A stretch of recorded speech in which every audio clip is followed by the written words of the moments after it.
Hi, Detective Void here. You know that not all SCP objects are necessarily inside the Foundation's walls, which gives you the chance to approach them yourself. But don't forget, this can end tragically. Among those anomalous objects living in the wild, I want to point out Scp-1529.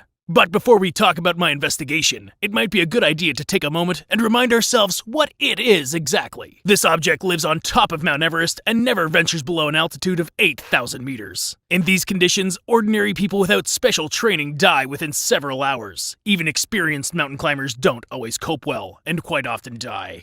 Scp-1529 is a humanoid capable of being at this altitude around the clock. Neither low temperatures, storms, nor lack of oxygen pose any threat to the object. Other than that, Scp-1529 is able to move about freely on Everest's steep, impassable slopes. The object looks like an ordinary person of average height and build. The body is covered with white climbing clothes, and his face is impossible to see due to a hood and big black climbing goggles. However, Foundation employees doubt that these are real clothes. It's quite likely that this is just the appearance of its natural skin, because no one has ever seen Scp-1529 without its mask and uniform, even in long-running observations of the object that have gone on since the 1970s. Around that time, mass ascents of Everest began. Immediately after the first expeditions, numerous rumors began to pop up about a monster living on the slopes of Tibet. But the first photographs of Scp-1529 were taken earlier, in 1924, by George Mallory. It wasn't until 1999 that these photos were discovered, found near the remains of the missing climber himself. At the Foundation's demand, all media outlets reported that Mallory died from a fall, and that there was no camera found with him.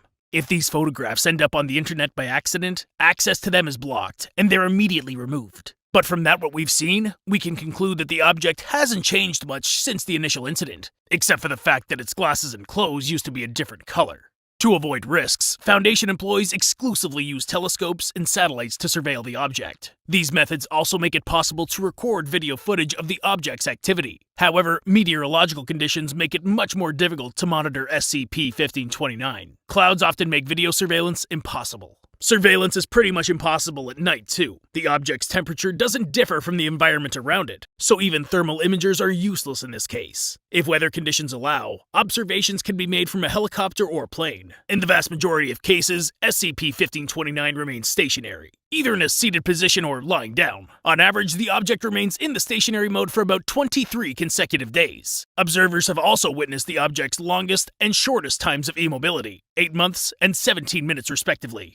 In moments of activity, the object moves aimlessly and chaotically along the slopes of Mount Everest, using no equipment, only its limbs. If there are people on the approaches to the summit during this period, Scp-1529 will try to block their path. The object usually attacks lone climbers, or people who stray away from tourist groups. Upon seeing a person, Scp-1529 tries to get their attention by any means necessary and establish eye contact. The anomalous object's gaze has a strong hypnotic effect. As such, having met the object's gaze, the victim is physically unable to take his eyes off the object or move away from the anomaly. During contact, the person starts to feel warm inside and calm. They have an overwhelming desire to sit down, unbutton their clothes, and relax. After that, Scp-1529 approaches the victim and touches them. The Foundation strongly denies this, but the object's touch instantly lowers the victim's body temperature by 20 degrees. This data is kept secret, otherwise Scp-1529 would have been hunted by various terrorist organizations. If you look at rare video footage of an attack, combined with thermal imager data, you can pick up on one detail. The victim's body temperature starts to decrease 7 seconds after the object touches them. But this is due to a delay in transmitting data from the telescope and satellite, which is exactly 7 seconds. So ostensibly, the drop in body temperature is instantaneous.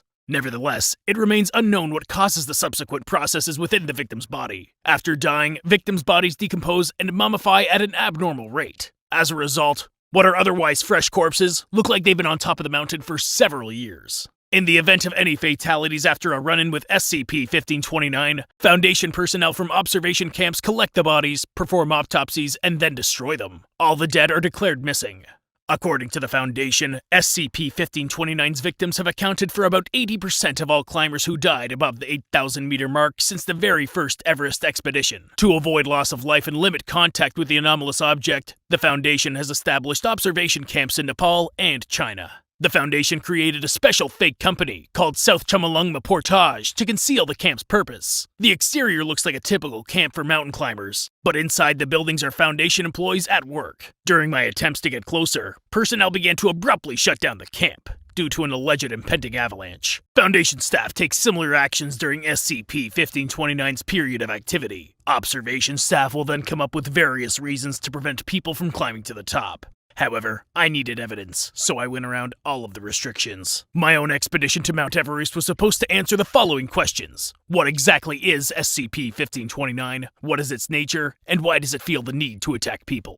One hypothesis that seemed quite plausible to me was the anomalous mountain dweller was actually SCP-3035, or the science bugs. These are American cockroaches with the ability to mimic other organisms. I assumed that one lone SCP-3035 randomly made it to the summit, where it acquired the appearance of a mountain climber. But this hypothesis has a number of flaws. First, cockroaches are heat-loving creatures through and through, and they wouldn't survive at such temperatures. Second, cockroaches don't live that long. Third, such a hypothesis wouldn't explain SCP-1529's hypnotic effect on its victims. Several of my colleagues believe that SCP-1529 is merely a hallucination experience due to a lack of oxygen, and that the SCP Foundation set up these observation camps in the mountains to distract journalists and investigators from more important matters. However, this theory is highly questionable. Even if SCP-1529 can be confused with the corpse of another climber in its passive state, the same cannot be said for the object when it's in its active state. After all, no one person can move about independently in places that are so hard to traverse.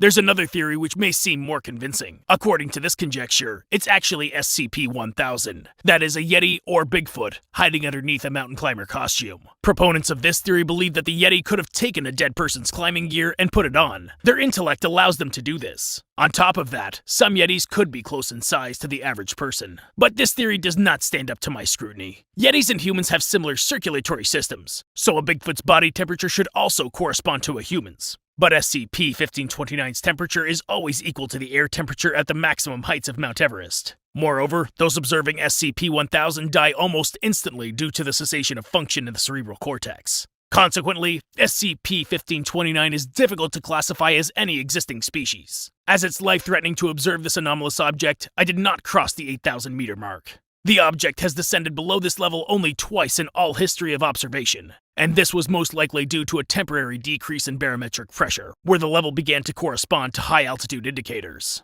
On the day of my expedition, a helicopter flew over the mountain, probably one of the Foundation's. It kept circling around the same spot, SCP-1529's location most likely. It was impossible to move towards the helicopter, so I waited for it to move towards me. When that happened, I had to leave to avoid frostbite. But all that time, I had an automatic video camera turned on, and it was able to record 1 second of the object's leg moving. Apparently, he had passed very close to me, but we didn't see each other. However, Foundation staff did notice me. That same evening, the Nepalese police detained me and then deported me out of the country for unknown reasons. My camera was also confiscated, but I had managed to send a few pictures to my email. In subsequent attempts to make a trip to Everest, I was denied a visa both to Nepal and to China. But luckily, I found a way. I could crack the Foundation's satellite protection for a few seconds. The Foundation system quickly figured out that an outsider had gained access, and I was blocked. But before being blocked, I had managed to obtain several blurry images of SCP-1529 in a stationary state. The object's location may indicate its species. It's quite possible that SCP-1529 is either a reptile or an amphibian. This photo shows how the object spreads out in the sun like a lizard. This acts as a way to heat the body, although the object's temperature is always the same as that of the surrounding environment. If the object is in a stationary state for longer than 3 days, it can be regarded as a long hibernation. It's possible that SCP-1529 goes into hibernation every time that the sun falls behind clouds during its sunbaths, and in turn, hunger wakes the object from its slumber. Foundation documents indicate that the object moves about aimlessly, but it seems to me that this isn't the case. In fact, SCP-1529 is searching for food, and it probably eats telepathically. The object extracts mitochondria from its victim cells through eye contact. Subsequently, the person does not receive any energy resources at the cellular level, and as a result, rapid death and intense decomposition. This hypothesis can be confirmed by obtaining tissue samples from the victims. If in fact there are no mitochondria in the victim's cell, my theory will be proved. But at this moment, it's highly unlikely that I'll be able to do this, at least as long as I'm forbidden from entering China and Nepal. If, for a long time, none of the climbers cross the 8,000-meter mark, the object can descend and even reach the observation camps. In the entire history of observing this anomaly, only 2 such cases occurred.